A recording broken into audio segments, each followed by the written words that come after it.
In order that all sentient beings may attain Buddhahood, from my heart I take refuge in the three jewels. In order that all sentient beings may attain Buddhahood, from my heart I take refuge in the three jewels. In order that all sentient beings may attain Buddhahood, from my heart I take refuge in the three jewels. Whatever the virtues of the many, um, whatever the stages of the many. What are the virtues of the fields of knowledge, all our steps on the path to omniscience? May these arise in the clear mirror of intellect. Om Manjushri, please accomplish this. All right, thank you.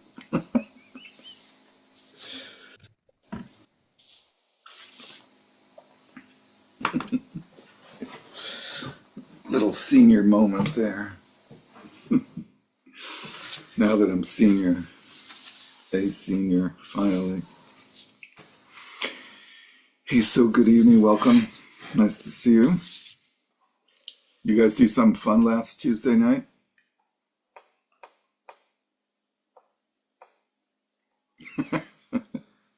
I did. New York was Knicks. that the fire? That was the bonfire, I think, Tuesday night. Tuesday night That's was New right. York Knicks. Yeah, that's right.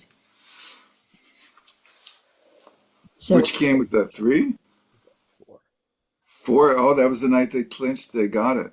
Wow, that's They huge. lost that night. Oh, that's right. so how was your retreat? Oh, it was very nice. It was a lot of fun. It was really cool. Thanks. Chris was there too. And so we're in the analytical approach to Vipassana.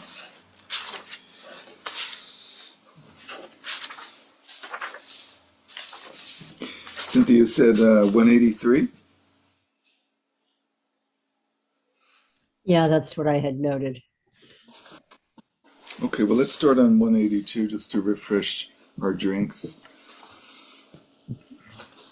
And in terms of the ways that such wisdom establishes emptiness, there's the analytical meditation of learned panditas, which cuts through conceptual elaborations from the outside, and the stabilizing meditation of kusala yogins, which cuts through conceptual elaborations from within. The Pandita tradition first establishes externally appearing objects as emptiness with the discerning wisdom of mentation by way of scriptures and reasoning.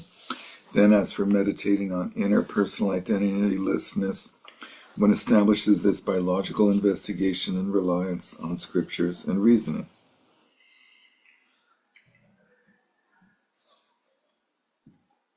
They both use the same technique, obviously, since it's the analytical approach.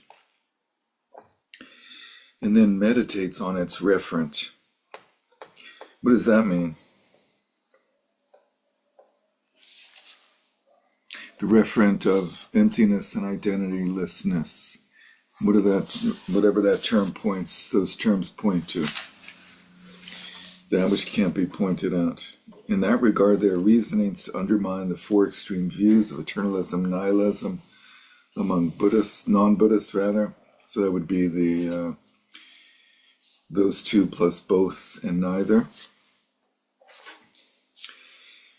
And things exist, they don't exist, both and neither. And then within Buddhism, there are reasonings to undermine the views of the Vaibhashikas and Sautrantikas, and ways in which the Madhyamakas undermine the Chittamachans and so forth in their own, and set forth rather their own middle way system.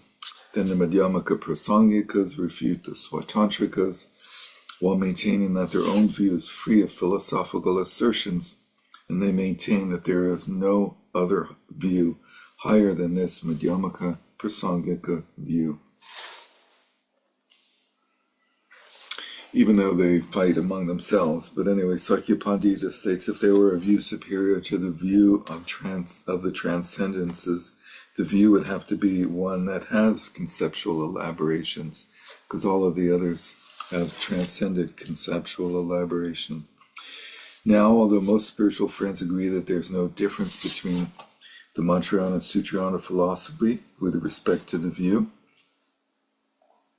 If one lacks the profound methods of the unsurpassed secret Mantrayana, one needs to accumulate merit for one countless aeon in order to realize the view of our tradition. So the standard view of the Gelugpa and most of the Sankhya tradition is that the view in the Sutra and Mantrayana is identical, and the difference is the skillful means used to achieve the body of a Buddha, accumulate the merit required for that. And they both have the same view of complete emptiness, which dispenses with the subtle obscurations of dualism on the higher bhumis, 8, 9, 10. But Mipam is famous for distinguishing differences in the view in the higher systems, in the systems of Tantra from Sutrayana. There was one class where we went through his text on the tenets of the different schools, and that was a big point that he made. Let's see, with the profound methods of secret Mantrayana, one's wisdom becomes the direct realization of emptiness right now. So this rather is a great and profound distinction. One is not left with a mere aspiration for the view. Now, in the secret Mantrayana tradition, conceptual elaborations are cut off from within, as opposed to earlier he said cut off from without.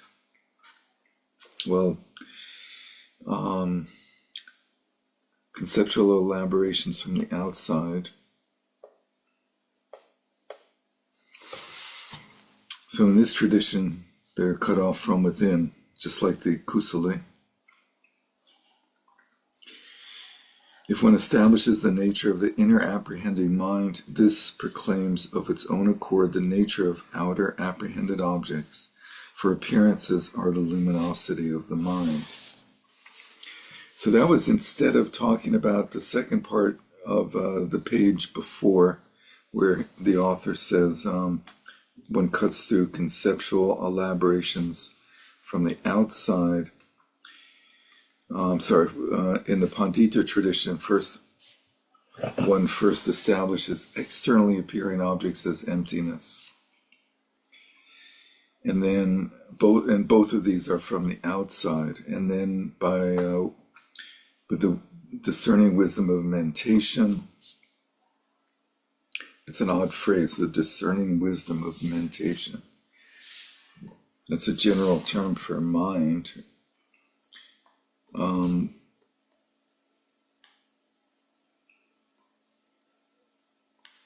By means of scriptures and reasonings. Then as for meditating on the inner identitylessness, one does the same with logic, scriptures, and reasoning. But here we have on the right-hand side, in the secret Mantrayana tradition, conceptual elaborations are cut off from within. If one establishes the nature of the inner apprehending mind, this proclaims of its own accord the nature of outer apprehended objects. For appearances are the luminosity of the mind.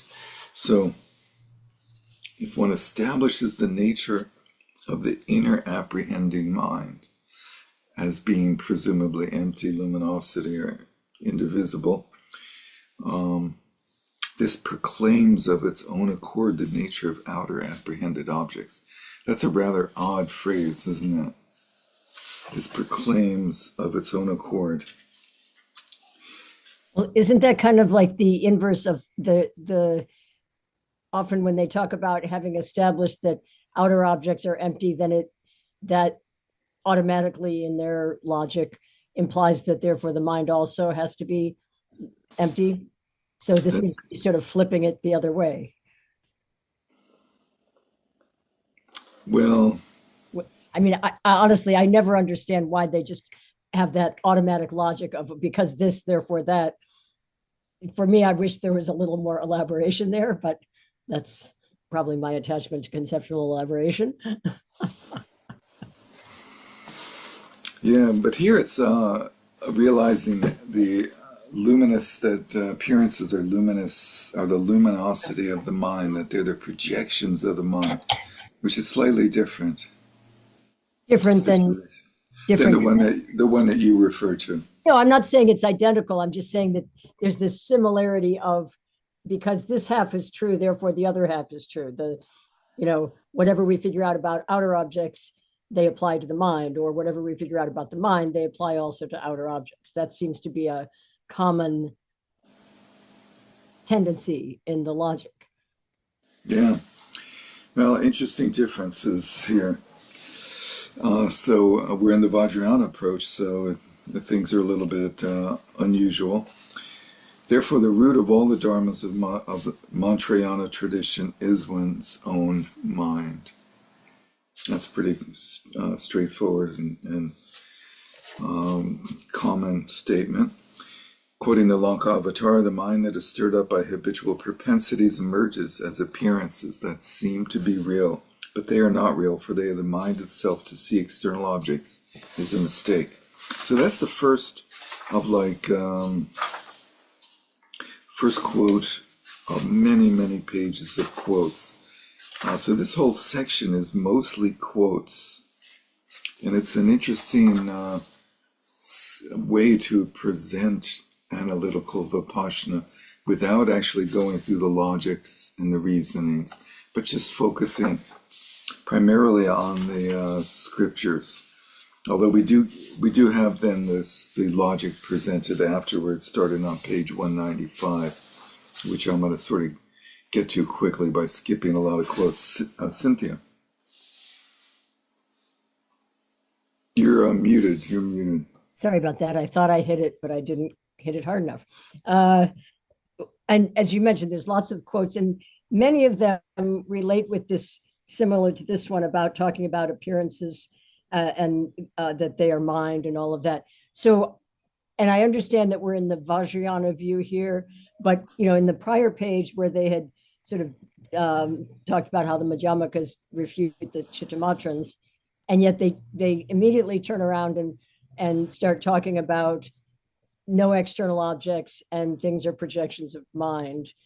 And they do in some cases seem to talk about mind as if it is. And so I'm just curious if you noticed that, and if there's how the distinction is made between the Chittamatra view, where I know they critique them for thinking mind is real or something like that, but if you go through some of these quotes, a lot of them are really seeming to say something very similar. And I haven't fully grokked for myself, I guess. And so if you have any great insights on this, how you distinguish the validity of everything being the display of the mind in the Vajrayana world, as opposed to the way that they look at it in the mind only. Yeah, well, it seems like he's, from his point of view, the essence of the mind only. He doesn't state it. He says the Madhyamakas undermine the Chittamatrans. And since he then presents what is traditionally considered to be one of the aspects of Chittamatra, of viewing appearances as mind, the only difference is it would seem then that there's some other aspect of the Chittamatra that's being refuted by the Madhyamakas, in his opinion, which would have to be the true reality of the mind. In the same way that the Chittamatra refutes the Vaibhashika and Sautrantika view that phenomena exist on their own. They have a nature of their own. That the dharmas are real. Like in the next quote, the last two lines where it says, apart from the mind itself, nothing else exists at all.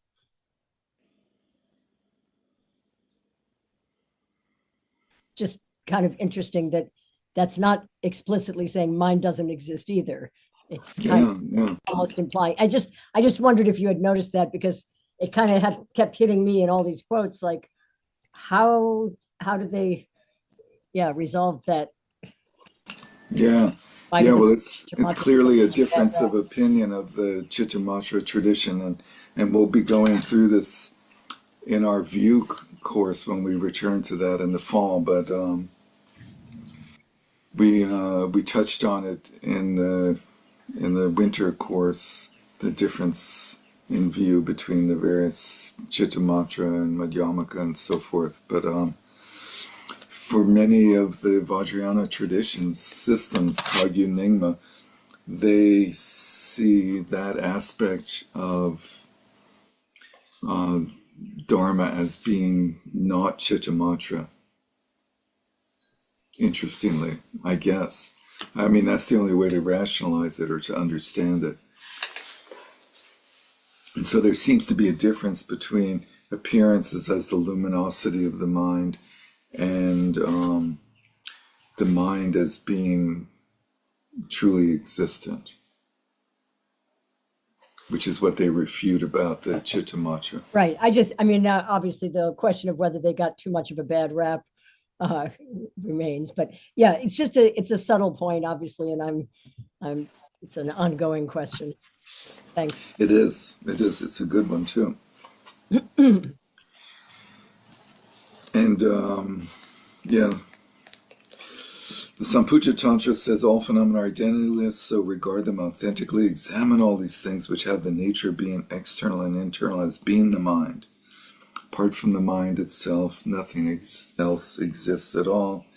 And the Lankavatara, the nature of the mind is clear light, the pure Tathagata Garbha. Pure Tathagata Garbha is the nature of the mind.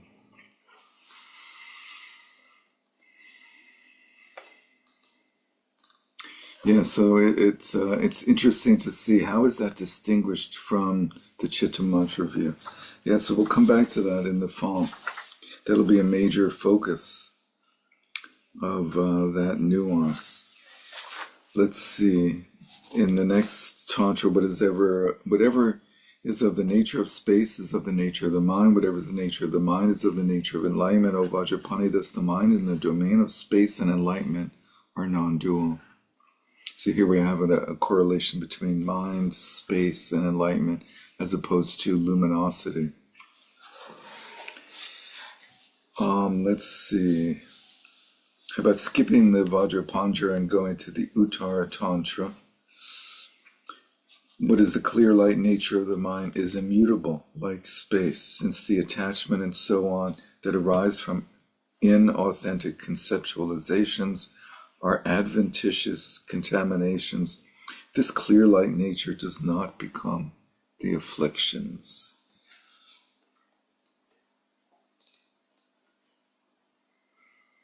It's an interesting translation of that section of the Uttara Tantra.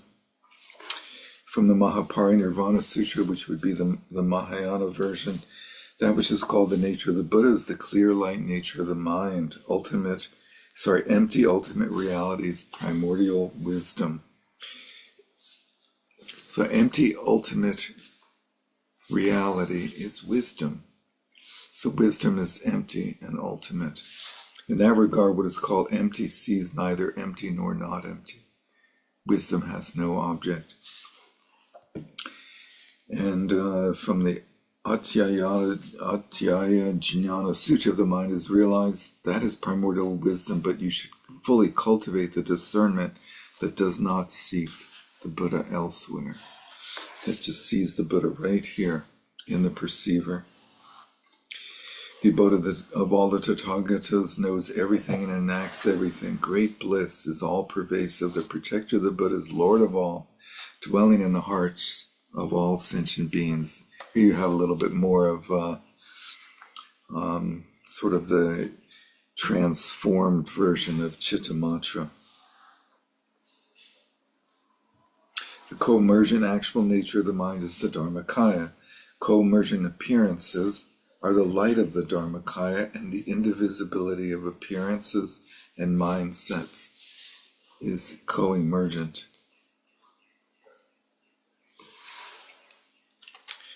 And let's see, let's skip around a little bit to a few pages ahead on 188 towards the bottom. The Mahamudra Tilaka Tantra states the absolute space of phenomena, which is sort of a translation of Dharmadhatu, is revealed as the Bhaga, the source of reality. You should understand absolute space as the mind. So clearly a very tantric-oriented presentation.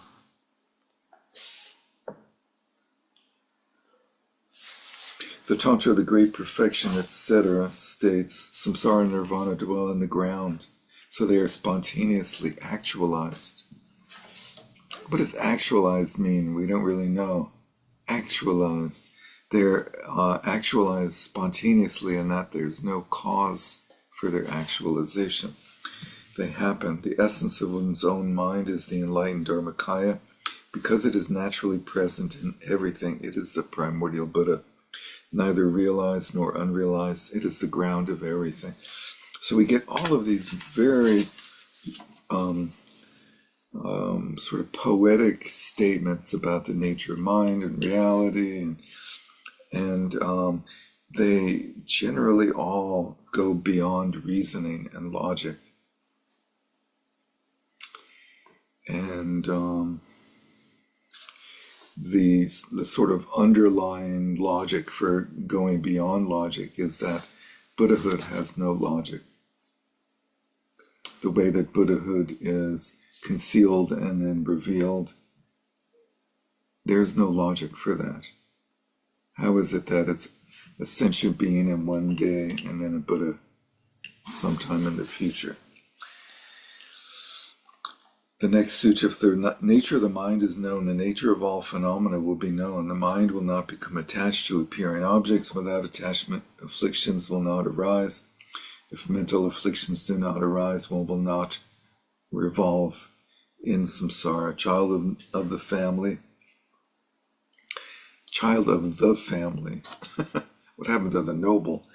If the nature of the mind is not known, however much one exerts physical and verbal effort for the accumulation of merit by generosity and so on, the Dharmakaya will not be achieved. If it is not achieved, the two Rupakayas will not appear to disciples.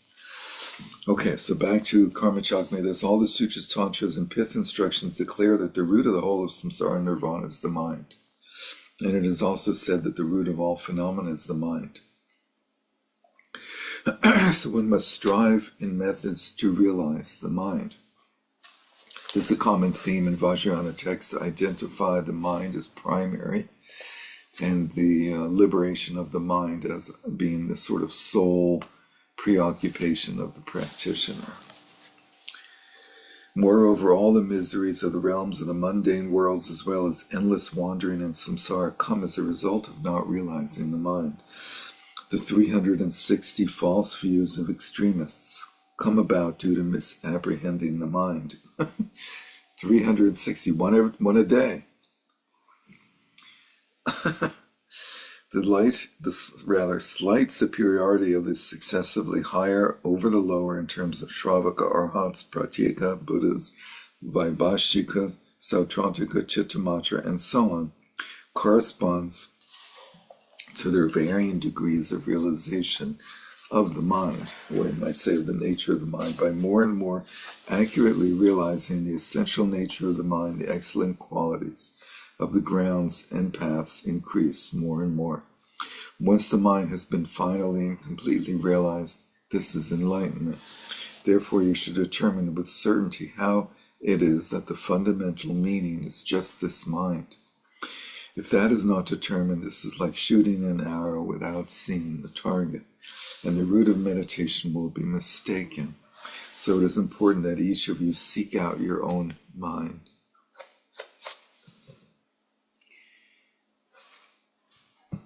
That makes sense, right? Seek out the nature of your own mind. So once a month we do Mahamudra, focus on Mahamudra, for an afternoon, which is focused exclusively on understanding the nature of mind. The Tantra says, child of the family, discerningly realize your own mind through meditative equipoise. Aryadeva, since it's asserted that by dwelling in the Vajrayana you will achieve Buddhahood itself, once you have pleased your spiritual friend, seek out the essential nature of your mind. So this is from a Vajrayana text by Aryadeva, student of Nagarjuna, who also wrote very important central Vajrayana texts. From the Ratnakuta, thoroughly seek out the mind in this way, thinking, what is the mind that becomes attached, hateful, or deluded? Is it something that emerged in the past, will emerge in the future, or emerges in the present? Whatever mind was in the past has ceased. Whatever it is in the future hasn't occurred, and the mind that emerges in the present has no location. Obsession with the mind and this quality of seeming to be present but unfindable. This the secret, the supreme secret, the unfindable presence, or the present unfindableness. The Bodhisattva Pitaka Sutra, a really cool sutra, says, Shariputra, for what is transcendent meditation, a preliminary. It is a preliminary for the definite realization of the mind. So that text goes through the paramitas, and that would be from the meditation chapter, presumably, followed by the chapter on prajna.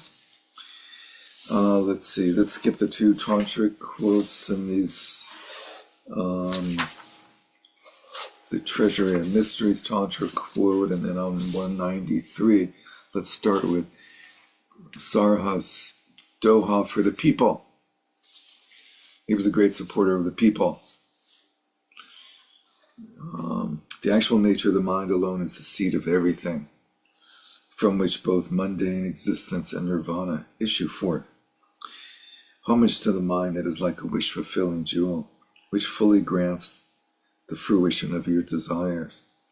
If the mind is bound, you will be bound, but if it is released, there will be no doubt. So there's a certain nuance in the language that's used over and over again that I think is important to understand, is that when it says that everything like arises from the mind, or here we have mundane existence, i.e. samsara and nirvana, issue forth from the mind, they never mean that they leave the mind, right? It's not like they leave the, exit from the mind to somewhere else, but they are always and forever within the mind, but they arise from nowhere else than the mind. The Dharmadhatu Stava, the praise of Dharmadhatu by Nagarjuna, he says, the mind is seen in two aspects, mundane and supermundane. Grasping to a self is samsara. It's a nice definition of samsara. What is samsara? Grasping to a self. I think Tilopa repeats that to Niropa a few times in the biography of Niropa. But if one is discerningly aware, that is suchness. And let's see. Let's skip the next sutra and go to Tilopa's Gangama. Gangama. The Ganges Mahamudra says, as an analogy, by cutting one tree trunk, a billion branches dry up. Likewise, if the root of the mind is cut, the leaves of samsara wither. But why would you cut the mind if everything comes from the mind? Samsara and nirvana both. Wouldn't you cut off nirvana? Wouldn't you cut off nirvana? And how can you cut off the mind if it's empty? He's just kidding, right? And from the lips of Urgyen Rinpoche, who's Urgyen Rinpoche? Urgyen. Is that Padmasambhava? Yeah, Padmasambhava, the mad magician from Urgyen. Now that which is called the mind has the appearance of luminosity, but it is not determined as having the characteristic of beingness. So while it appears as luminosity, we can't say it is luminosity. That would be making it something that has characteristics. Investigate carefully the beginning and an interim. So in terms of time, where the start of the mind, the end of the mind, and where the mind and the duration of mind, as well as the origin, location, and destination of this mind. that is not determined as having the characteristic of being this. I don't know why the translators felt they had to add that back in, but from where and how does it first emerge then if it has no time when it begins and no location and origin? Properly establish its form and color, its defining characteristics, its nature of existence, its essential nature and qualities. Encircle and observe it. What would all of those be? Its form and color, defining characteristics of the mind, nature of the mind, essential nature and qualities. I think those would all be absent, unfindable, right? Encircle and observe it. That's a little bit odd. If you cherish the advice on its empty aspect, it is even more important to exert yourself here. So if you sort of fixate on it, I'm trying to look at something that's empty, then he suggests you have to get over the belief that you're looking for something that's empty, because there's nothing that's empty. While on the other hand, everything is empty. Everything is empty, but nothing is not empty. That's like in Alice in Wonderland, when the king and Alice they're waiting for the messenger to catch up to them on the road, and the king says, "Do you see the messenger coming over the hill yet?" And Alice says, "Your Majesty, I see nothing." And he says, such accurate young eyes, and to be able to see nothing, and at such a distance." Anyway, then it's very important that you carefully examine where it is located in the interim and where its final destination may be, and that you immerse yourself in observing its essential nature. So just before Cynthia, why does he say to focus on those two things when he's already told us that there is none?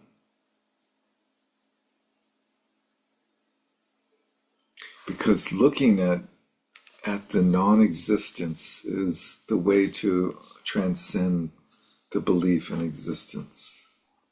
You have to actually try to do it, right? You can't just pretend you know. Right. Cynthia. I just one question that when you started this paragraph and in the first sentence, I guess I had a different interpretation of this use of this that he does in this paragraph. Like in the first line, you were attributing the this as if it associated with luminosity, whereas I guess I was interpreting in both cases, because it came up again in that second time, that he was just that was more of a way of just saying that it can't be characterized as a thing at all, not specific to luminosity, but just any kind of. Thank you. I agree. The mind. Okay. That this would refer to the mind. I agree. Thank you. Right, but that they're saying that that which is called the mind, is not determined as having the characteristic of being like a this of any kind. So it's like, yeah, we call it mind, but it's not. I guess it's just sort of a way of emphasizing that non-findability in just by using the word this. I don't Yeah, know. that's good. It's kind of was a little challenging to get it. Yeah, that's good. That's good. Thank you. The meaning of all these quotations is stated in the verse of Vajra words: whatever you think, whatever you recall, whatever you see, whatever you're aware of, observe its essential nature. The great compassionate one, Avalokiteshvara, states in his commentary to this: however and whatever you may think, however and whatever you may recall, whatever you see and whatever you are aware of, observe its essential nature. So observing that which can't be observed all the time. That is the meaning. So from now until tomorrow's Dharma teaching session, it's very important that each of you carefully seek out your own mind. So tomorrow at 7 o'clock, between now and 7 o'clock tomorrow, is your mind located inside or outside of your body? If it's inside, from your brain at the crown of your head down to the soles of your feet, where does it reside among your 5 solid organs and 6 hollow organs? And they list those organs down below in case you're interested. Think about this and then search. Where is it hiding? If you think your mind is located inside your heart, he's talking to neuroscientists, right, who think that the mind resides in the neural system and that memories are in one place and so forth. If you think your mind is located inside your heart, where is it? In the epicardium, in the pericardial fat, in the flesh, or in the blood? If it's located on the external of the body, exterior of the body, where is it? On the upper or lower region, or at the front, or on the back? Moreover, if the mind exists outside, where is it located? In east, south, west, north, above, or below? What kind of color does the mind have? Didn't anybody tell him that the mind is non-material and non-material things don't have material properties? Why does he keep asking these questions that are not relevant? Is it white, yellow, red, green, blue, and the like? What sort of shape does it have? Is it round, square, semicircular, triangular, or the like? Those are the four main shapes, right? Round, square, semicircular, triangular. Those are the mandalas of earth, wind, fire, and air in the Vajrayana tradition. Is the form of the mind beautiful or ugly, large or small? Is its sound pleasant or unpleasant? Yeah, see on Dharma Art cover. Thank you, Cynthia. Those are the four shapes of the Buddha, of the karmas, the Buddha families. In the middle is the Buddha family, the Doch of space. Let's see. Does the mind sound pleasant or unpleasant? Does it smell good or bad? Does it taste bitter or sweet? How does your mind taste today? How does it smell today? Can you smell your own mind? Is it soft or rough to the touch? What is the actual nature of the mind? Are the body and mind one, or are they distinct? If the body and mind are one, when the body dies, does the mind die? And if they're distinct, when the body's in pain, why is the mind so distressed if they're separate? If you think the mind does not exist, who is it that gives rise to hatred, pride, envy, anger, faith, and pure vision, and the analysis and all these words? If you think the mind does exist, what kind of thing is it? If you think it's both existent and non-existent, since existent and non-existent are mutually exclusive, you failed that one as well. From where did this mind first emerge? Where is it now? Finally, when it has ceased, where will it go? So he's going through the various logics of the traditions here. When each of you says I, is that the body or is it the mind? If it's the body, when the body dies, since its parts disperse, once that which is called I and myself has died, you would become non-existent. If the mind is that which is called I or myself, it must have a form and a color. Why does it must have a form and a color?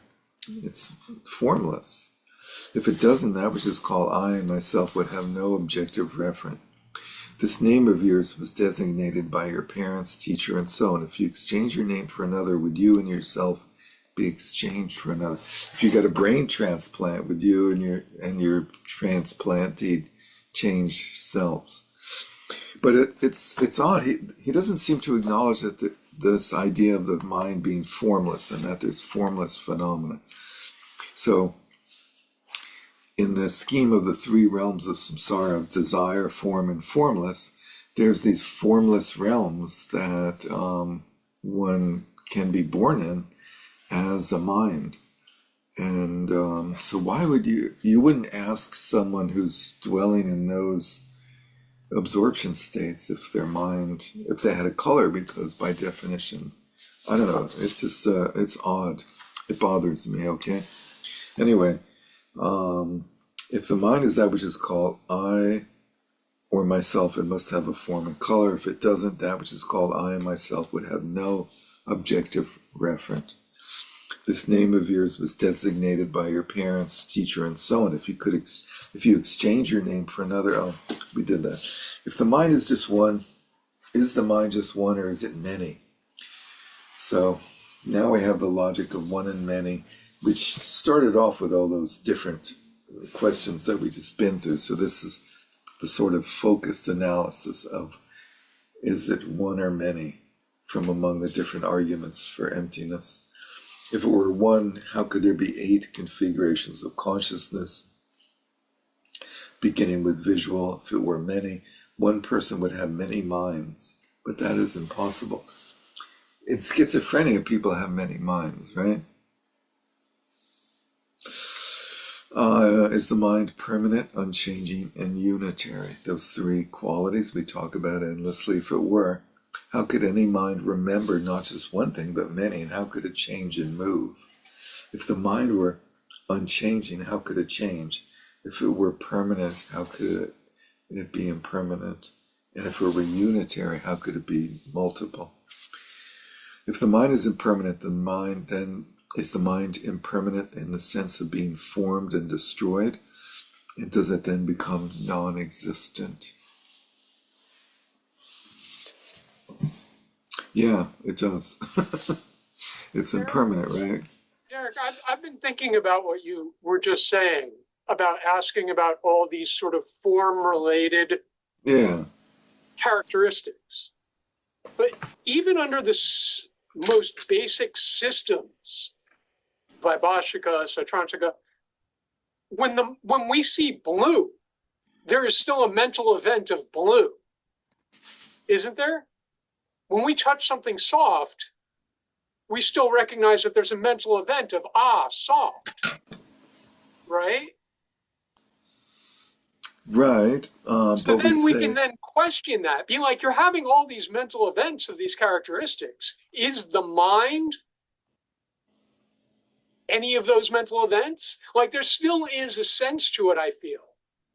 Since there's still all these mental events, they're not actually outer characteristics. We've still experienced them mentally. So is it blue? Your mind has experienced square. Your mind has experienced hot. Is your mind hot? Like, what can you point to? Like, I still feel like you're kind of, I still feel like there's something there. that's interesting. So when you go through the scheme of the consciousnesses in, let's say, the Sautrantika tradition, Yeah, there's the mental, there's the sense faculty, like in the case of seeing the color blue. There's the eyeball, right. and within the eyeball, you have the eye sense faculty. And then there's a sense consciousness, which then registers on the mind consciousness. Yeah. But the eye sense faculty is subtle matter, is matter, and then the eye consciousness is not said to be matter.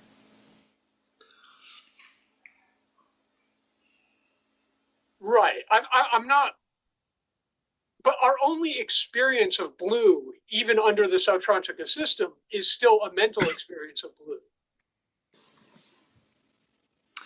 Well, there's the aspect that gets Right. replicated in the subtle matter of the eye. The aspect. Um, Yeah.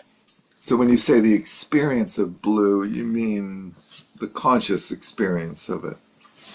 What other experience? Well, yeah. I mean, Well, there's physical experience that's not, the body's not conscious because it's not mind. So the aspect is not really mind, is it? Well, which system are we in here? Sautrantika. Sautrantika. Okay. The So that, aspect is a concept. Say that the absent what? The aspect is a concept. It's a bunch of concepts actually trying to explain how we experience something.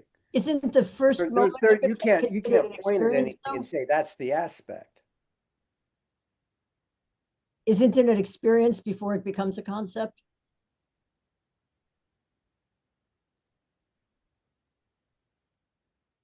According to that So, system. so is the mind all things or no thing? Oh, Yes. wait. There's nothing that can experience anything except for the mind. The fact that they came up with the whole aspect system to get over the form mind divide, I mean, even they agree that like all experience is mental.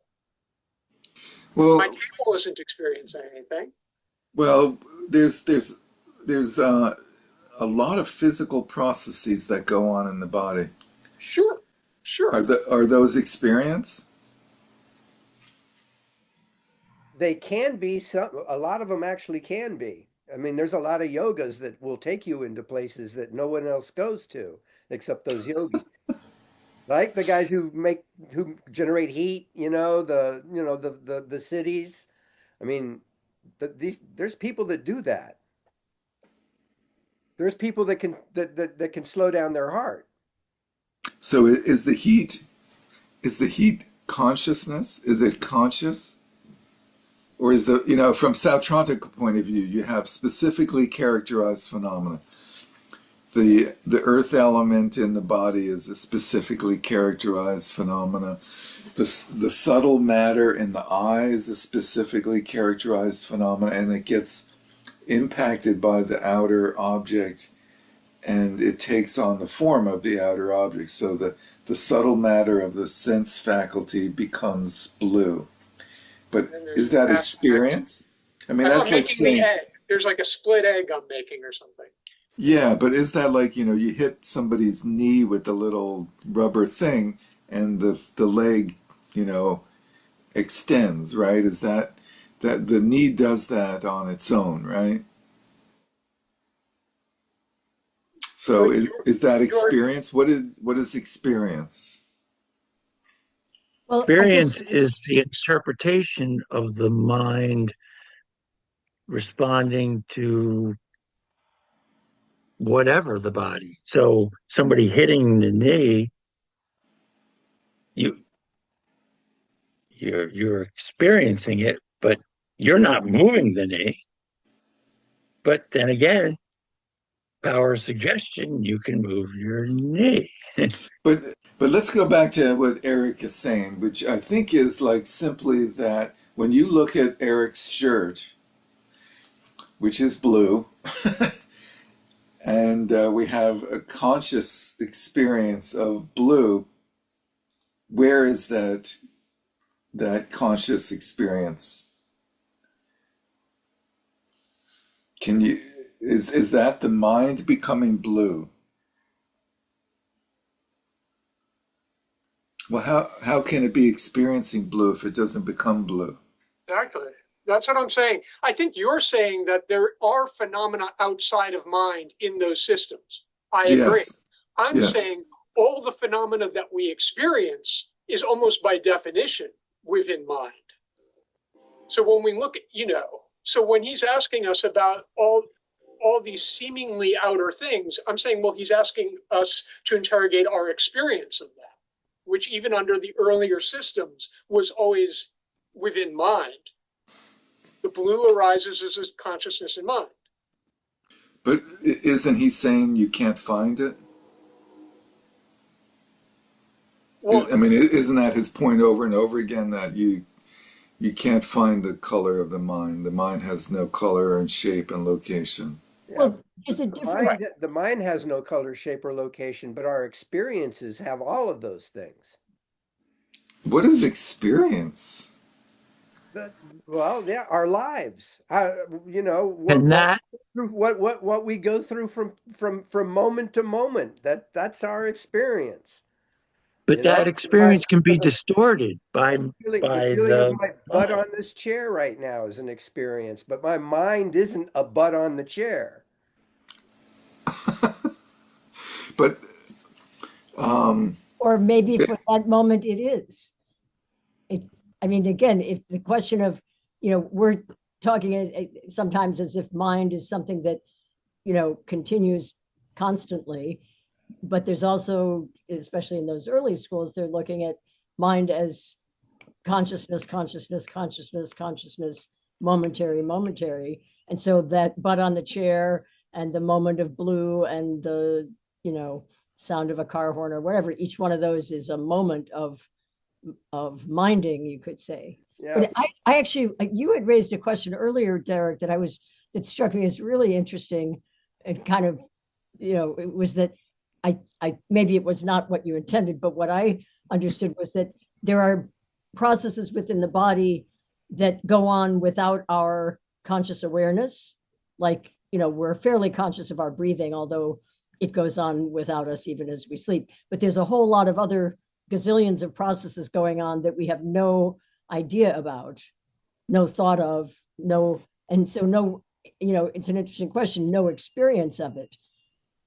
I, I guess, I mean, again, this may be mixing science and scientific thinking with Buddhist thinking, and that may be an error in itself to try to mix those. But I'm just thinking it's kind of these things that are not directly experienced. Like, for example, when you said the knee, hitting the knee and having that reaction, well, that's an actual experience where you see it You feel before. it. But all those other, kind of unconscious bodily Yeah, stuff, digesting and the blood, making red blood cells and yeah, just stuff like that. circulation, all that stuff. Even the five Yeah. senses, we register the results of our senses working, but we're not registering how the eye actually sees. Right. So there's just, I mean, it's an interesting question as to, is that experience, that's not direct experience, because we're not, at least we don't have any conscious experience of it. And yet, yeah, this notion that those things happen, it's kind of an interesting thing to try to understand in these terms.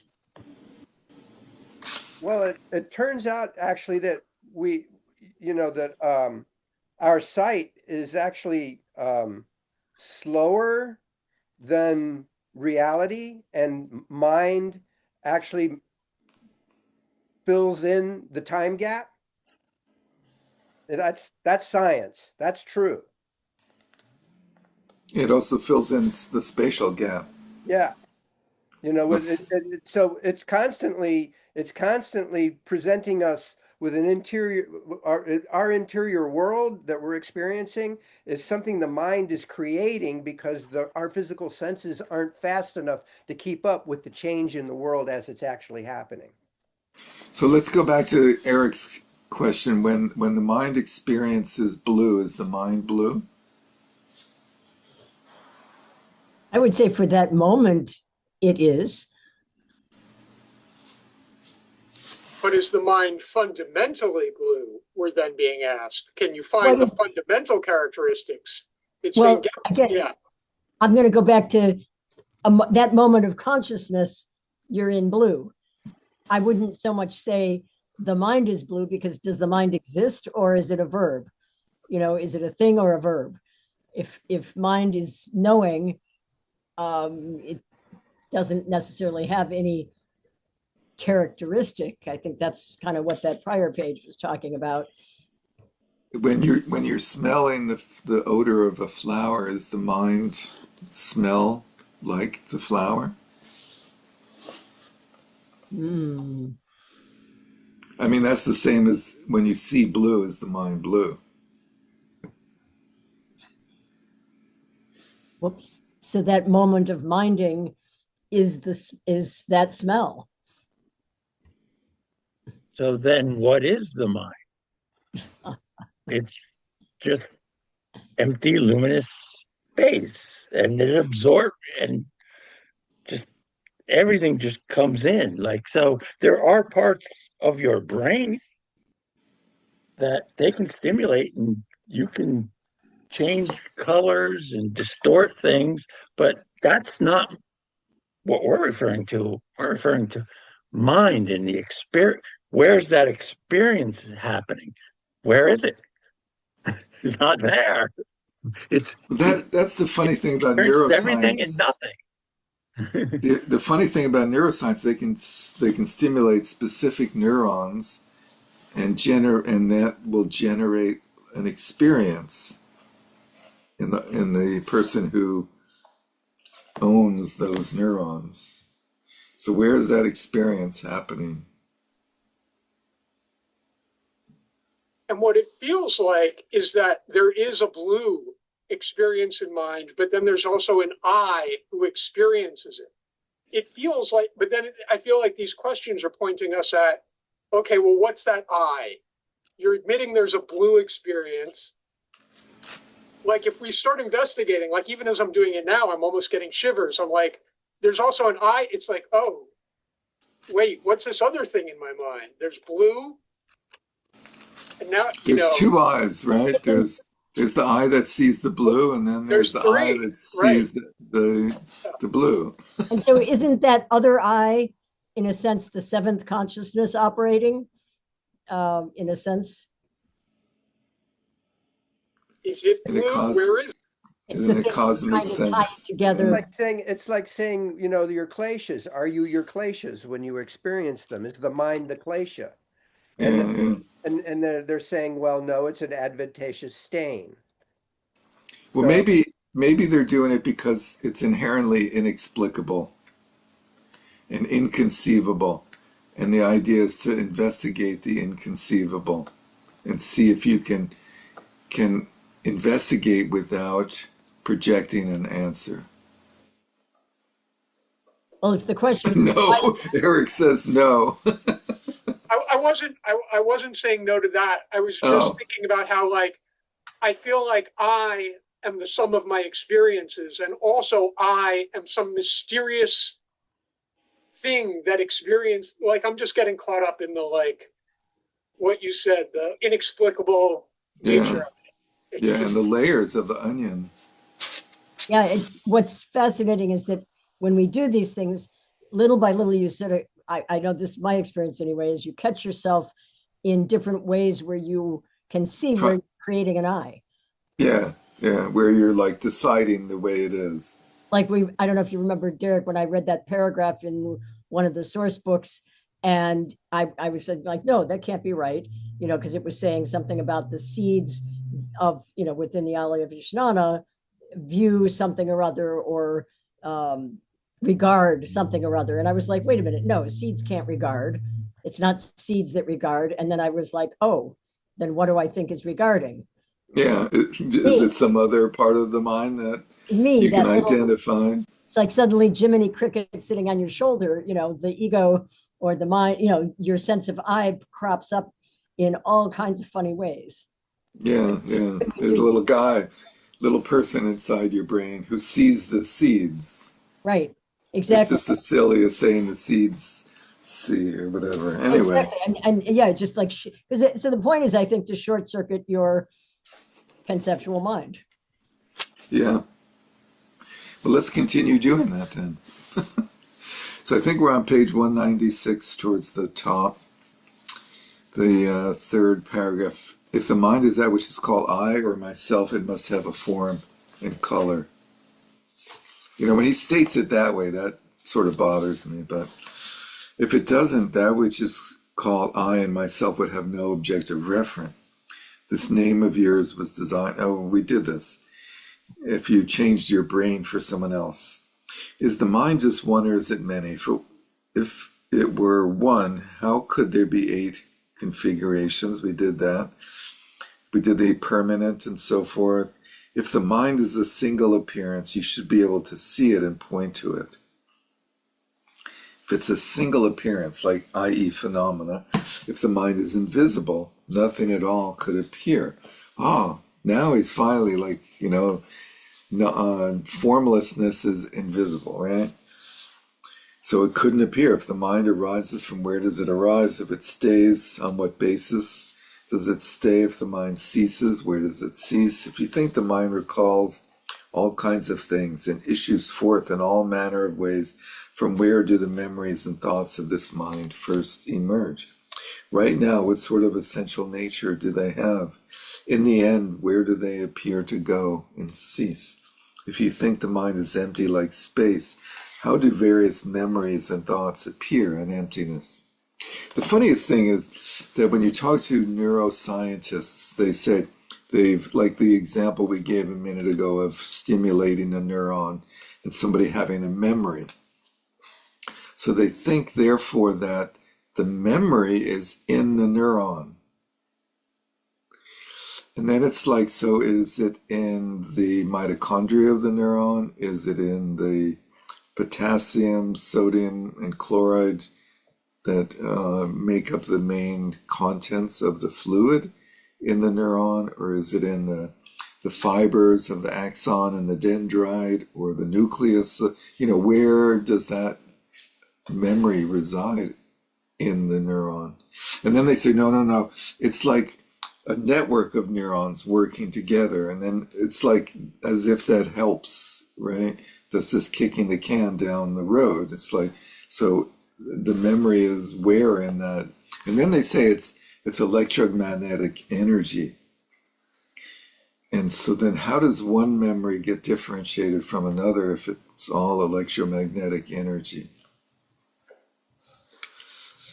I don't know. I mean, they say there's atoms. They say there's like an electron and a proton and a neutron inside of matter, but that it's mostly space, but that in the middle there's these little subatomic particles that are flying around in that space, and that's what makes up matter.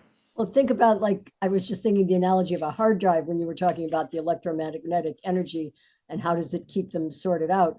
I mean, imagine a hard drive, which is all this stuff whirring around, and I'm no computer expert in terms of the, how that actually works, but the same thing, all these little bits and bytes, and they're whirring around as some kind of energy in that way, and yet they stay sorted out so that files display, and this happens and that happens. So I think it's kind of a similar, hard to grok.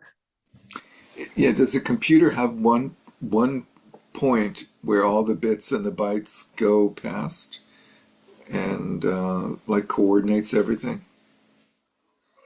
One Is the point. central operating system, is it like one thing, or is it like a group of places on the board, the motherboard? They all arise from the motherboard. It's the same analogy, right? Yeah, Anyway, but I'm no, I really appreciate though you talking about this thing, this the neuroscience view that they can stimulate. Because I remember once my sister was sort of using that um, description of how they can, through stimulating neurons, can create all these different experiences, whether it's meditative experiences or emotional experiences and all that stuff, as if sort of like actually doing meditation was not valuable because you can, or somehow she thought it proved something, and I was kind of like, oh gosh, how do you work with that? yeah, Alan Wallace goes on sort of endlessly about how silly it is that neuroscientists believe the brain is the mind Uh-huh. without any proof, and with lots of proof that it's not. Right. So, Yeah, no, I've definitely encountered that. Yeah, a lot of my family members are very much scientific materialist type, and so the notion that there's some non-material, just hard Didn't to. Edwin Schrödinger, though, say there's only one mind? did he? Yeah, I think Is he he. the guy with the cat in the Yeah, yeah, box? yeah. He actually, you need an observer to make to change things from waves to particles. Yeah, he's sort of a panpsychic of some sort. Neat. Huh. like a pantheist. So let's see if the if you think the mind recalls all kinds of things and issues forth in all manner of ways, from where do the memories and thoughts of this mind first emerge? Right now, what sort of essential nature do they have? In the end, where do they appear to go and cease? If you think the mind is empty like space, how do various memories and thoughts appear in emptiness? Now, if the mind is dispatched to the space in the east, I love this. Is there a dispatcher and a mover or not? If there is, what kind of an entity is it that moves? If it has gone, how far did it go? Just in the time it takes to return, it would have made a circle. Likewise, when you dispatch your mind to each of the four cardinal directions, the 8 intermediate directions, above and below, totaling the 10 directions, how does it move? What is it that moves? How does it circle back? Please think about it. Please think about these unanswerable questions. As for the eyes seeing various forms, is it the eyes that see, or is it mental vision? If the eye sees, does a corpse also see? Because a corpse has eyes. If the mind sees, does it have eyes? If the mind sees forms without having eyes, do the blind also see forms?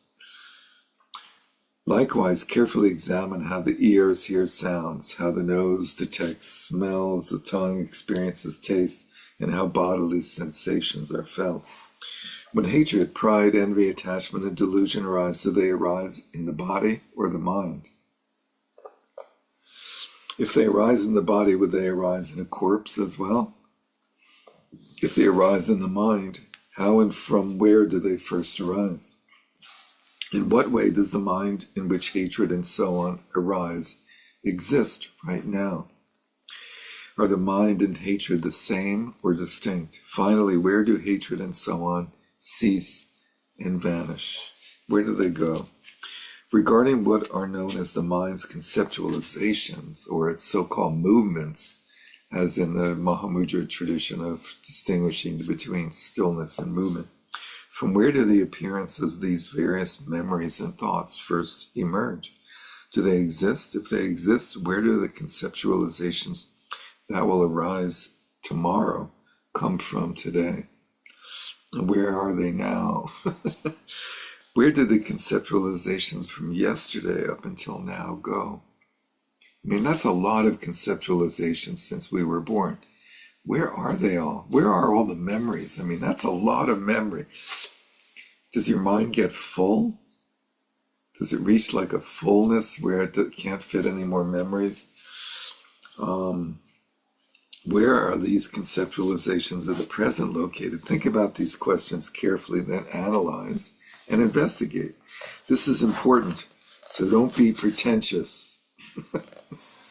Don't be a smart aleck. You're not allowed to respond after asking others. That's an interesting one. This is something to be known for yourself, so you must see this yourself. If you don't, it's not okay to bluff your way through by following after what others say.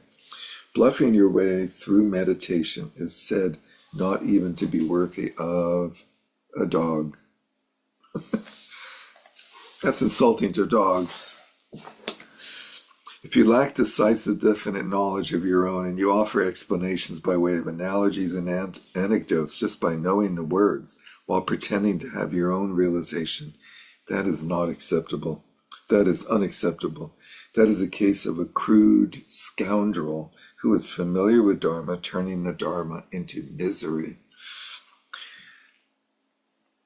Sounds like a movie. Therefore, do not explain out of a dry understanding, thinking, it's like this, based on analogies and anecdotes, for this will lead to you covering your own head, i.e., I guess in shame. A dry rope needs to be cut in water. That's interesting. Now seek, I guess that's analogy for cutting the root of the mind needs to happen where there's genuine investigation. I don't know, it's interesting to think, what is that an analogy of, even if it's true? I would think it would be easier to cut a dry rope when it's dry than to moisten it, but I don't know, we'll have to try it out. Now seek complete and conclusive knowledge that reaches down into your bones, and then you'll have something to say. If you think I have searched but I have not found, don't lose heart. You have acquired a precious human body replete with leisure and endowments. When such profound advice from which the moist breath of the Dakinis has not yet evaporated is taught, if you do not find, you will do so when you are born. Will you do so when you're born as an animal, and so on? Wow, like denigrating the teachings, you will be reborn as an animal, and then will you be able to look and investigate? Or if I don't find my mind, I won't have to experience suffering again. Sort of the opposite. My mind is unfindable, therefore nothing matters. Or if I don't find report on this way of not finding. I want a 3-page report on my desk in the morning. Even if you see a form, color, and so on, there's no need to be afraid to report on that. The 10 signs and so on can appear at any time to those of fine intelligence whose channels are in excellent condition. That means like if you have really good TV reception, right? Maybe you have cable and you have a lot of channels. Let's see. The 10 signs. This appears to be a reference to the 10 signs that occur when the energy mind enters the central channel of the subtle body. You've all heard of that, right? While the enumeration of these signs differs somewhat according to specific contexts, the classic list within Mahayoga, which is the first of the higher tantras in the Nyingma scheme of things, and somewhat equivalent to Anuttara Yoga Tantra in the new translation system, explains that these signs arise as appearances like those of smoke, mirage, clouds, fireflies, the sun, the moon, blazing jewels, Rahu. Rahu is who? The one that swallowed the sun or something when the sun goes down, or when the sun is eclipsed. Rahu swallows the sun. You've all seen Rahu, right? You know Rahu, yeah. Stars and light rays. Anyway, these are very common experiences. I'm sure you've all had these. Some of those are similar also to the Bardo experiences during the dissolution time. They're similar. The first several are, some of them are similar. Not the same, but I think a few of them, I noticed the smoke, mirage, and fireflies are in that list. That's right. Yeah, they mentioned those. That's correct. Yeah. Therefore, from tomorrow morning onward, you have tonight off, but starting tomorrow morning, all of you who have not received the instruction previously, explain without reservation what you have seen for yourselves to the stewards of these instructions. Even if you have received this guidance in the past, if you have not yet identified your mind, explain what you have seen to a steward for these instructions. So you can all email me in the morning what you find when you look for your mind. From now until tomorrow morning, seek with a sense of personal responsibility, and that will suffice. You don't need to seek continually, but if you don't search decisively through tomorrow morning, there will be no benefit if you put it off until later. So before you go to work, okay? If you have previously gained certainty about the essential nature of your mind, of your own mind, there is no need to report this to a steward. Since this guidance has the crucial point of being complete in all respects, you must seek. If you don't come to a conclusion by tomorrow morning, you won't be purified to receive the teaching at tomorrow's Dharma session. So this is clearly from some sort of retreat context where they were doing a teaching every day that had a very distinct topical progression. So remain in solitude, adopt the qualities of the vital points of the posture, and ask in what way your mind exists. Then you will have something to say tomorrow morning. This is very important. If you carefully seek out the mind, you will come to a decisive conclusion in the time it takes to drink a cup of tea. You know, it's sort of like we just went through that process about, talking about it and like identifying the ineluctable quality of there being the mind seeming to be present, such as in the experience of the visual consciousness of blue, but unlocatable, unfindable, unidentifiable. So for those of you who have something to say, then starting this evening, you should speak to your buddy, to your designated buddy. Thus, to dedicate the roots of virtue from offering this Dharma session on the Vipassana held in common, meaning with the Sutrayana tradition, which cuts through conceptual elaborations from within, so that all sentient beings of the 6 classes of existence may swiftly realize co-emergent primordial consciousness. Please recite 3 times after me. I dedicate this virtue to all beings of 6 classes of existence who have been my old mother. They were also my young mother. I don't know why they have to be my old mother, but this concludes the 16th chapter on the analytical cultivation of Vipassana, according to the tradition of the Pith Instructions held in common. Any comments, questions, suggestions? This is like a new form of Datun should be created for this, right? Yeah, the Mahamudra Dhatan, yeah. Every night you have to contemplate a certain set of things, right? Yeah. Start with color and then shape and then smell and texture and sound and smell, taste. What does your mind taste like? That's like in the movie where that terrible movie where he feeds the guy pieces of his own. Never mind. So, So, like a lot of these contemplations, or actually most of them, we should be doing off the cushion, right? yeah, that's true. It's like as you walk around, like who's Yeah. seeing what, where is this happening, and so Yeah, you're forth. you're sitting on the subway, and instead of doom scrolling on the phone, you can go, hey, let's look at this mind. What Yes, what's going on here? And who's asking? So I because remember. then we will arrive at some sort of vague destinations here and there, and then when we actually drop these questions again during on the cushion, we don't have to redo all that. You don't have Or to maybe, take the or subway maybe ride. you do, you Yeah, know, well, but generally, if you're in a really deep samadhi, it doesn't feel right to do that. or you do it at a, I mean, again, is this the sort of difference between contemplation and meditation in terms of, doing this, uh, the more analytical approach, going through the motions more, and then when you are on the cushion, you sort of rest in what you've figured out already. I mean, is there a distinction there, or would you do it either way? What do you think? Um, Yeah. well, it depends. I mean, if it's a good, you know, strong samadhi, I I kind of don't want to interrupt it with a lot of discursiveness. So just sort of drop in some highlights, and then see where that goes.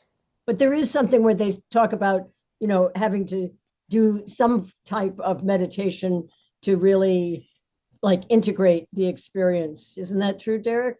I mean, that that's the sort of third step, or at least in some traditions. Um, Yeah, yeah. Many traditions say like to repeat it periodically and to sort of refresh, make it more powerful, and that the impact of it gradually diminishes either in a few seconds or maybe many seconds, but then to do it again to make it more powerful. There's a section where Trungpa Rinpoche talks about doing this practice, and I'm just about to find it. If you have one more second, let's see. Um,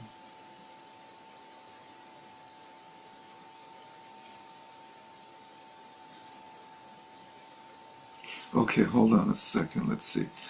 I think I can share screen.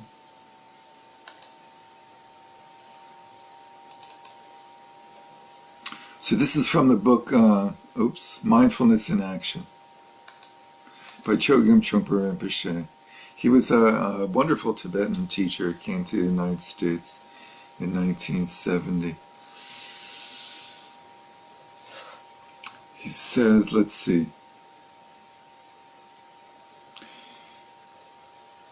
meditation is concerned with taming and training the mind, but what do we mean by the word mind? Many conceptions arise when we try to define it, and they can get in the way when we're working directly with the practice of meditation.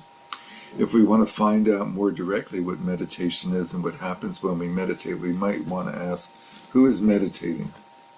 This will get us into the nitty-gritty of what we mean by mind. To understand what we're doing when we meditate, the seed or the fundamental question is, who are we? Ask yourself that question, who am I? You may find you don't have an answer. From that non-answer, that simple gap or open space, you may experience a flash of who you are. I refer to that glimpse as first thought. That first thought may be a realization of confusion or neurosis, not necessarily a pleasant or highly evolved thought. It's an unconditional reaction or thought. There's a gap and then there's this first thought. It's not regarded as particularly enlightened, but it's a true thought. It's your raw and ruggedness. It might reflect confusion or insight. It might be shocking or quite complimentary. Don't ask too many questions about it. Just let it be there as your first thought. So then I think he repeats it at the end. He says to ask yourself who's meditating when you meditate.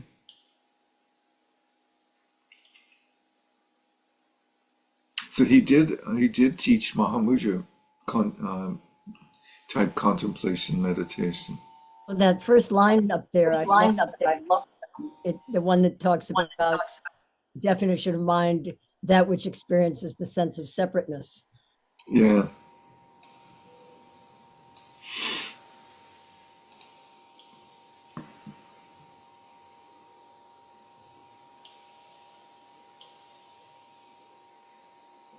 Anyway, that's his presentation of the exercise that we're all assigned to do tonight and report in first thing in the morning.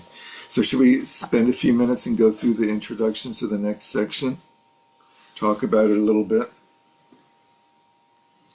So on the one hand, it's a shame that we don't have more people with us, but on the other hand, it's great that we have this sort of core group, because the remainder of the book basically goes off in a direction that's rather unusual for Rime Shader, which generally has been exclusively a Sutrayana focused endeavor.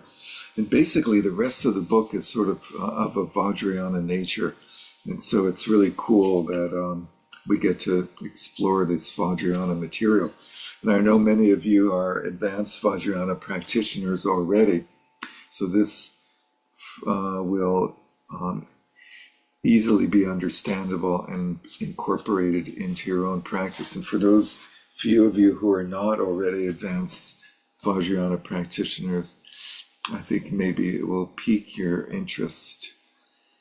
And we'll try not to give away any secrets, those of us who think we have secrets to give away. So let's see, Shamatha Vipassana and Guru Yoga in the teachings of Dujam Lingpa and Sarah Kondro. So Dujam Lingpa was a great Teretan in the Nyingma tradition, sometime like in the 18th century or 17th century, something like, I think 18th. And he discovered a number of really cool Terma texts, or retrieved them, and he practiced them and gradually taught them. And he was reborn sometime later as Dudram Rinpoche. Maybe people have heard of Dudram Rinpoche. Very famous Nyingma teacher who died, I don't know, probably in the 90s, 1990s or so. And Trungpa Rinpoche was very fond of him, and he was the head of the Nyingma school for many years since the Tibetans came out of the Tibetan disaster, let's say. And Sarah Kondro is a great Terchen herself and tantric practitioner who I think had a relationship with one of his 5 sons. And then she became a student of Dudam Lingpa by virtue of hanging out with his son, or maybe vice versa. I don't really know whether she was a student and then became a partner to the son, or which was first. Anyway, to read Dudam Lingpa's autobiography called A Clear Mirror, which is translated and available in English under the title A Clear Mirror, as you can see below in the footnote, is to be drawn into a drama of personal experience, which the boundaries between our mundane world and the many worlds of Buddhas, Bodhisattvas, and Dakhinis are gossamer and easily traversed. What does that word mean? I am ignorant of that word, gossamer. I've seen it maybe once or twice in my life. Anyone? Mary Beth? Isn't it like sort of fairy? It's sort of, I think of it as like fairies or something like that, sort of a light. Well, I don't know. Mary Beth, do you have a good definition? I think it's a kind of fabric that you can see through. Yeah, Very yeah. thin and lightweight. That would make sense. So that he says the boundaries between the mundane world and the world of all these other deities is like this thin, sheer world. It's not like there's this huge separation wall between them. They're just like right next to each other or interpenetrating and easily traverse these worlds, at least for a being of such enormous karmic momentum as Dujum Lingpa himself. It's essential to understand the teachings transmitted by Dujum Lingpa regarding the empty nature of all phenomena and the way that they arise as one's own appearances within a web of dependent relationships, which is sort of a nice way of summing up the view of the mind and the appearances that we've just been encountering. Before one could actually fathom or even believe the extraordinary accounts he offers regarding the transcendent episodes of his own life. I sort of lost the beginning of that sentence. It's essential to understand the teachings before one could fathom or believe the accounts of his life. Born in the Serta Valley, southwest of Golok, Tibet.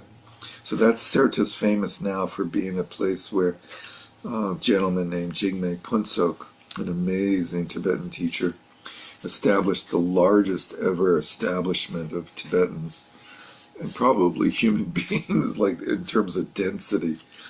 It was just unbelievable, the number of people living in this place so close and on top of each other. But just people from all traditions and all places came, and just thousands of people And all the came to more study. amazing because this was after the Chinese takeover, and this was Yeah, a and recent. they didn't allow it, and then people still came, and they went and bulldozed large swaths of it, and people came. They left their homes, if you can call them that, and then they came back and rebuilt them. And the Chinese tolerated it for a very long, and I think they still do tolerate it. It's one of the At a main certain learning point, they had centers. to give up. It was like they couldn't Yeah, they control it. couldn't do it. Yeah. Let's see.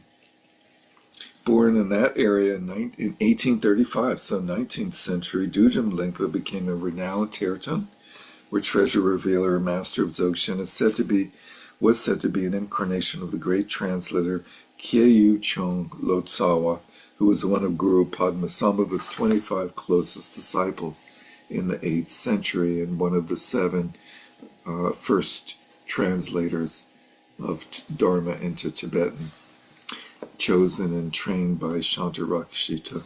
Apart from 2 lamas he knew during childhood, one who taught him to read and write, and the other who guided him in preliminary practices, Dujum Lingpa's direct knowledge of the Dharma came not from human gurus, but instead was transmitted through visionary experiences in which he encountered various deities. So it's sort of like Tsongkhapa talking to Manjushri and Avalokiteshvara and so forth.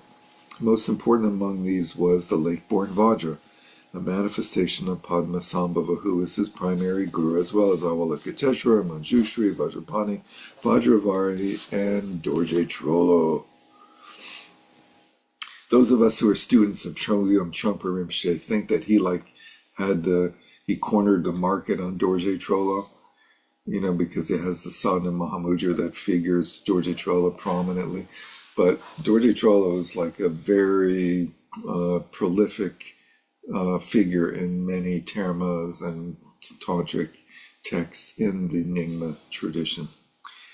And like we tend to think that Taksang, the tiger's nest in Bhutan, where Padmasambhava famously meditated before going into Tibet and subduing the deities and so forth, and where Trungpa Rinpoche received the Sada Mahamudra. That was one of 13 caves, which were all called Tiger's Nest caves, that Padmasambhava did retreats in around the circumference of Tibet during that time. Let's see. Apart from 2 lamas, one who taught him to read and write, the other guided him in the preliminary practices. His direct knowledge of the Dharma came not. Okay, so all these other dudes. He also had visionary encounters with numerous great masters of the past, including Sri Simha, who was Padmasambhava's main student, or one of the 2, Yeshe Tsogyal, Saraha, Longchenpa, Drime Oser. Drime Oser is like his Terton name or something. from whom he received consummate teachings and empowerments. It was through such visions that he even ventured to Guru Rinpoche's Pure Land of Zongdok Palri, the glorious copper-colored mountain, and received teachings directly from Guru Rinpoche himself, since Guru Rinpoche is still there, living there with Yeshe Tsogyo. At the age of 22, Dujum Lingpa journeyed from the Sirta Valley eastward to the Mar Valley of Golok, even further east, under the patronage of the family of Jili Wangli. It was there among the rocks at Ba Treasure Cliff that, at the age of 24, he revealed a prophetic guide that led to his uncovering 20 volumes of earth and mind treasures that would, along with the treasure revelations of his successor, Dujum Rinpoche, become known collectively as the Dujum Tersar, or the New Treasure Teachings of Dujum. This new lineage contains a complete path to awakening, including its own set of preliminary practices, myriad sadhanas of the stage of generation, and specific practices of the stage of completion, all of which culminate in the path of Dzogchen, the great perfection. Dujum Lingpa's most extensive teaching on this complete path of Dzogchen is the Vajra essence, which was revealed to him by the lake-born Vajra during an extensive pure vision that took place early in 1862. This text is a comprehensive guide through all the essential phases of practice, including Tugel, the path of the direct crossing over, which can lead to the achievement of the great transference rainbow body. Just months before the visionary experience in which the Vajra essence was received, Dujum Lingpa acknowledged that he had come to a point in his realization of the consummate totality of all phenomena within absolute space, that merely by focusing his mind's intent on any subject, whatever teachings I needed would flow forth in the space of awareness as if a precise copy had been made. This is not unique to him, but many great teachers in the Tibetan tradition have reported this ability to understand and know and certain topics of the Dharma that they've never read about and encountered, but that they receive in these sort of pure visionary experiences. And Mipam also was sort of famous for this, that he could understand these topics without ever having studied them. Such was the source of his ability to write down, much later, hundreds of pages of text revealed to him within the matrix of pure appearances and primordial consciousness, when his ordinary senses and physical faculties as a human being had been suspended for the long duration of the pure vision. So they go into like a trance state, receiving the terma, and then afterwards they're able to write, just like without stopping, and just write these beautifully composed documents or treatises, just instantly, like spontaneously. And Trungpa Rinpoche did this with his terma for the Shambhala teachings, which were not nearly that long. They're relatively short compared to this one of 200 pages, of hundreds of pages rather. But it was the same thing where people who witnessed him doing this, he just wrote continuously with like no changes and no breaks. Amid his mature life of immense Dharma activities, a teacher and treasure revealer, Dujum Lingpa had 8 sons, all of whom were recognized as important incarnations of great lamas, and most of whom went on to become important teachers themselves. Before Dujum Lingpa had even passed away in 1904, his immediate incarnation was conceived in the prophesied region of Pamako. So this is one of those situations where the incarnation is born before the previous incarnation has actually passed away, which this is not the only case of this, but this renowned Tertan and prolific scholar and writer Dujum Rinpoche Jetrel Yeshe Dorje was recognized as the enlightened mind emanation of Dujum Lingpa and became the principal lineage holder of the Dujum Tersar. Dujum Lingpa's other incarnations were Sonam Dutsen, the enlightened body emanation, Zong Ter Kunsang Nima, the enlightened speech emanation, Tulku Nam, the enlightened qualities emanation, and Tulku Natsok Rongdro, the enlightened activity emanation. So we have these 5 emanations, which is a trend that started maybe 100 years before this or so with Jamyang Kongtrul the Great and Jamyang Khyentse Wangpo did this. Body, speech, mind, quality, and action, the five aspects of the Buddhahood or Buddha nature, the five families. Natso Guangzhou, famous author of Crystal Clear and a number of other wonderful texts, who was the root lama of the Venerable Domang Gyaltso Rinpoche. So Gyaltso Rinpoche was a very humorous, humble, unsuspecting, great Nyingma teacher whom Dudra Rinpoche sent to the West to represent him on the West Coast and set up centers there, which he did for many, many years. For a large period of that, for a large portion of that time, he was married to Sanjay Khandro, the amazing translator, Western translator. And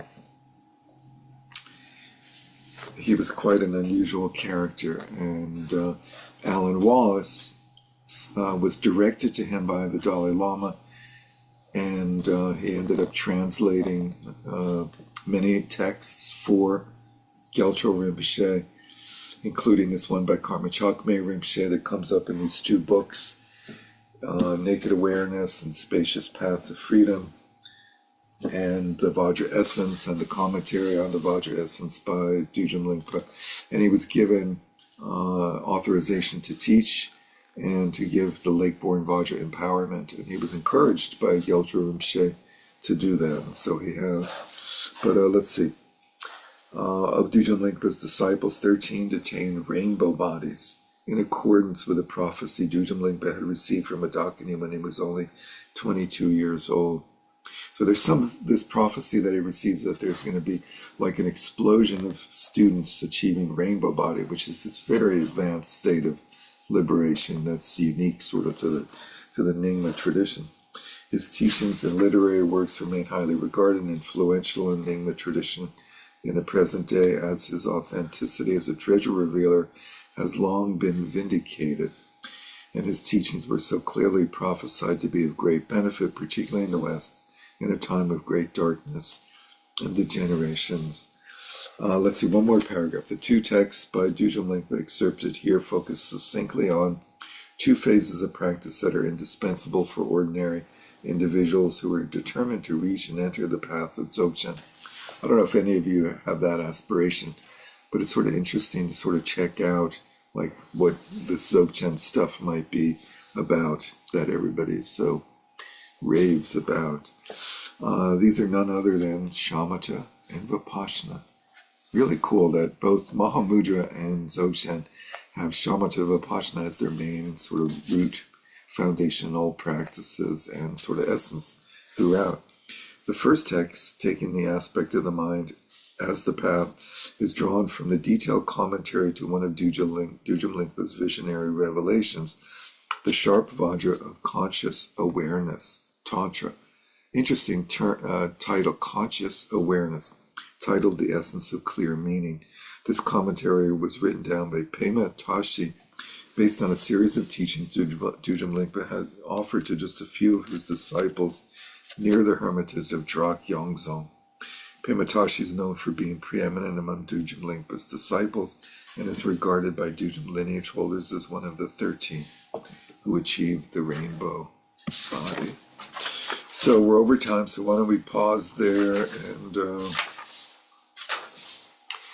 and I think it's worth going through the rest of the introduction. It's sort of interesting, and then we'll dive into the text next time.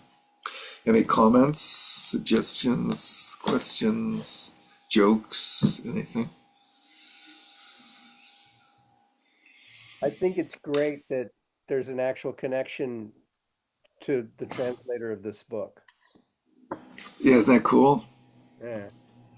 Yeah, it's neat. And And so the last section of the book is his like presentation of the whole system of shamatha vipassana in that tradition as he understands it, which is cool. I'm looking forward to reading that.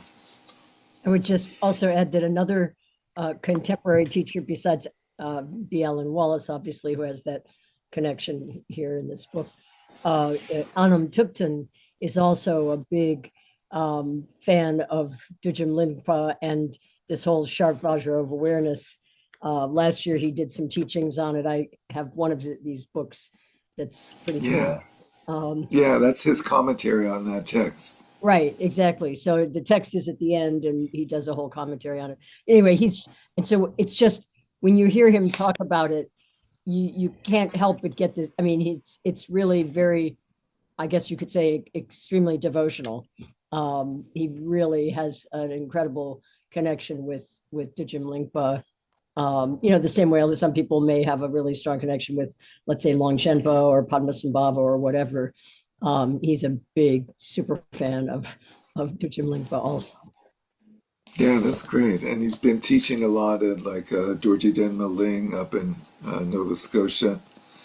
And my friends with the director there, Mark Naukasi, says he's amazing. Yeah, And yeah, he's he is. apparently And he's also quite now has this something. new connection with Gempo Abbey too. He's Yes, yes, yes. Thank you. Yeah, I saw that. Yeah, a working relationship through with Pema as having him. I sort of take over the role. I guess that Tronga Rinpoche had. Maybe not I that I don't formal. I don't think, because really, I mean, Pema herself is in that role in one sense. Hmm. She's the abbess, right? But I think it's just that I mean, it's obviously remains to be seen what unfolds, but I think the idea is just that it's uh,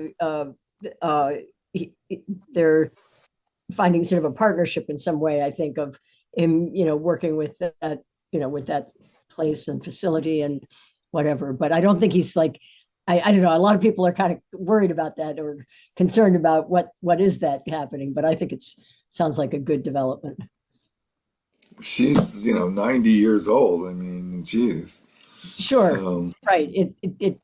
It could become something in the future in that sense as well.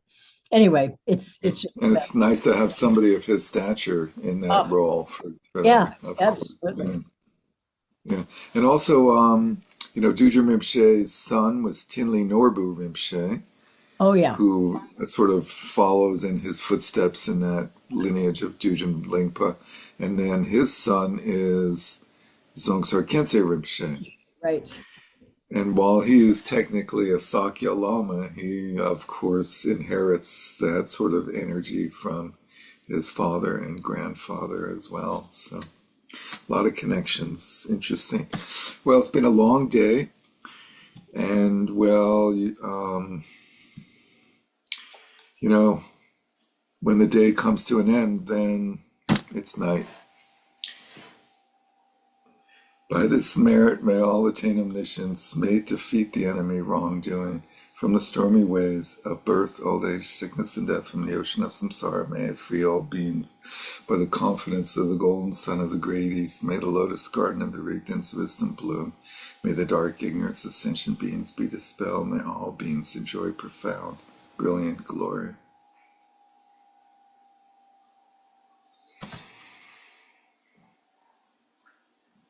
Bye. Thank you. Great to see you. Night. Good Take night. Thank care. you.